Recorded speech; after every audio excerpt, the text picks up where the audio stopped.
year is 1990. The movie William Peter Blatty's Exorcist 3. Now, before I go into this review, I just want to say this first. I'm not a professional movie critic, amateur critic, just a regular guy who likes movies, and I like sharing my passion for movies to other people who have passion for movies. And in particular, I have a passion and a really strong liking for supernatural thrillers. Now, when I heard about this movie, of course, I wanted to watch it. But then when I realized that, oh, George C. Scott is in this movie, I was a little perplexed because I was like, George C. Scott in a supernatural thriller? Then I was like, well, if George C. Scott's in this movie, it's gonna be good. And yes, it was excellent. Now remember, I'm not a professional film critic, so you can take it or leave it with me. But I'm expressing myself about a genre that I really love. Now,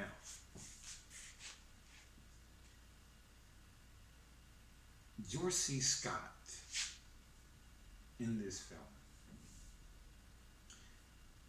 his character is a homicide detective who's investigating these really, really bizarre murders. And the excellent thing about George C. Scott in his movie is how he's able to non-verbally communicate. His facial expression, his subtle body movements, his look of intense self-reflection. Because you have to understand, he's playing a homicide detective who's used to solving crimes with facts, with clues, with concrete evidence. Of course, that's what he has to have to solve these crimes.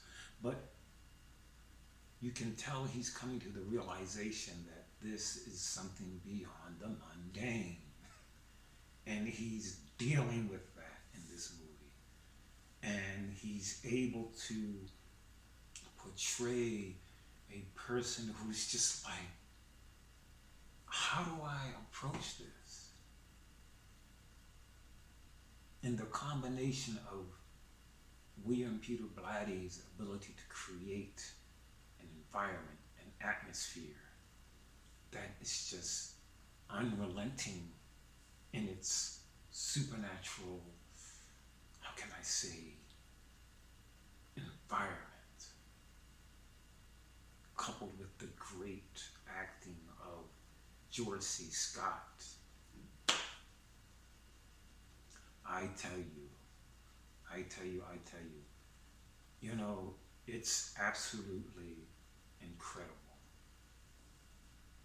Now, I didn't want to bring in the original Exorcist in this review, but I feel as though I have to because there's an interesting juxtaposition going on here. In the original Exorcist, all of the characters in the movie, except the detective, the connection, except the detective, come to the conclusion that they're dealing with something beyond the mundane. And that's how they deal with it. And we know it also deals with them. Yes, it deals with them. But in this movie, it's only the homicide detective who is struggling to deal with something he doesn't understand. And that's seems to me to be the foundation of something mundane dealing with that which is super mundane. And wow, when they clash, when they come together, it's so excellent.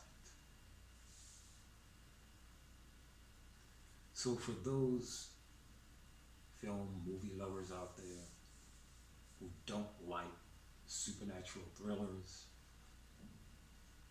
I really, really, really kind of like request that you give this one a chance.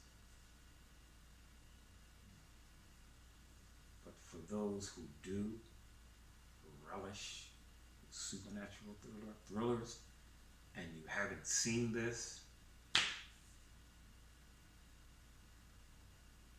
William Peter Blatty, George C. Scott, winning combination. Exorcist 3. Watch it and you'll see for yourself. Until next time.